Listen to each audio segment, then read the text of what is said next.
यमुनानगर में सीता अपने बेटे कुशल के साथ रहती थी।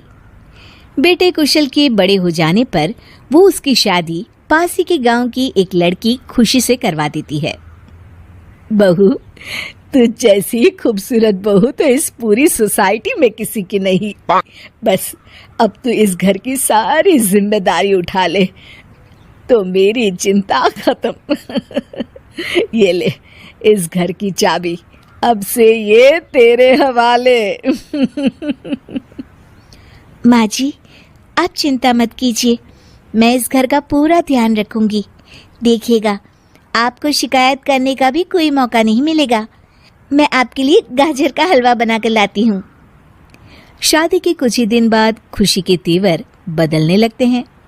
माँ जी, मैं आपसे कह देती हूँ, मैं इस घर की बहू हूँ, कोई नौकरानी नहीं जो हर समय आपकी बात मानूं।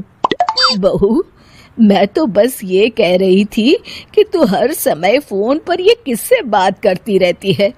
हर समय तेरा फोन बिजी आता है। ये बात कुशल को पसंद नहीं बेटा। हाँ, मेरी तो हर बात सबको बुरी ही लगती है। अब शादी को कई महीने बीत चुके हैं, मगर खुशी कभी भी खुश नहीं रह पाती और वो अपने पति और सास से भी हमेशा झगड़ती रहती है। असल में शादी से पहले उसका एक प्रेमी होता है, गोविंद।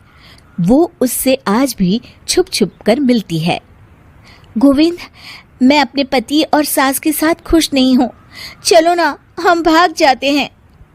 तुम एक काम करो, घर से सारा कीमती सामान ले आओ, उसके बाद मौका देखकर हम भाग जाएंगे।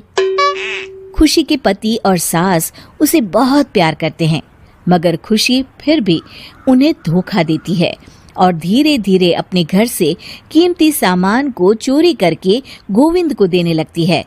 उसकी सास को घर से सामान चोरी होने का संदेह होने लगता है। बेटा, समझ नहीं आ रहा, ये घर से धीरे धीरे सामान कैसे गायब हो रहा है। कौन सा सामान माँ? अरे वो चांदी के बर्तन जो मैंने बनवाए थे वो दिख नहीं रहे। यहीं कहीं होंगे माँ, आपकी बहू ढूंढ देगी। कितने बेवकूफ हैं ये माँ बेटे, इनका सारा सामान मैं गायब कर दूंगी और इनको पता भी नहीं चलने दूंगी।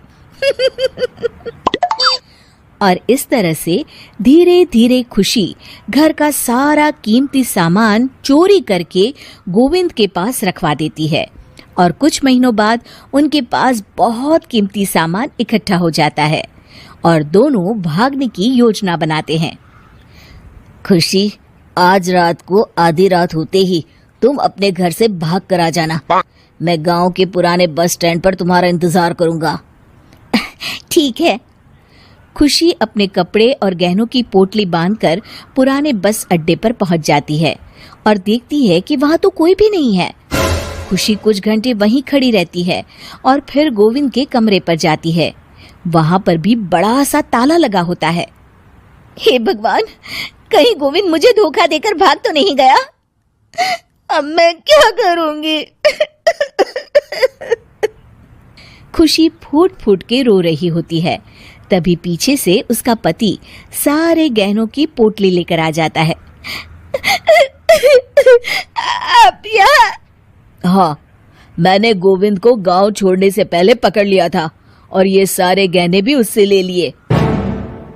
आपको सब पता था कि मैं आपको और माँ जी को धोखा दे रही थी।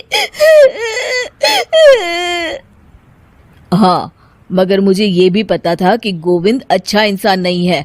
अगर मैं तुमको समझाता तो तुम कभी नहीं समझ पाती, इसलिए मैं चाहता था कि तुम्हारी आंखें खुद खुले।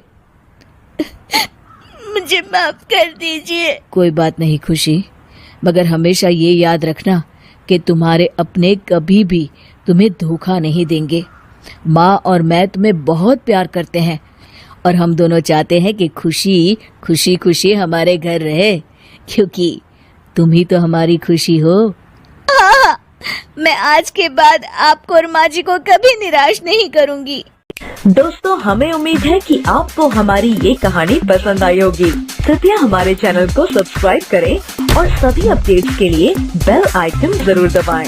और हाँ, वीडियो लाइक और शेयर करना मत भूलिएगा। Bye bye.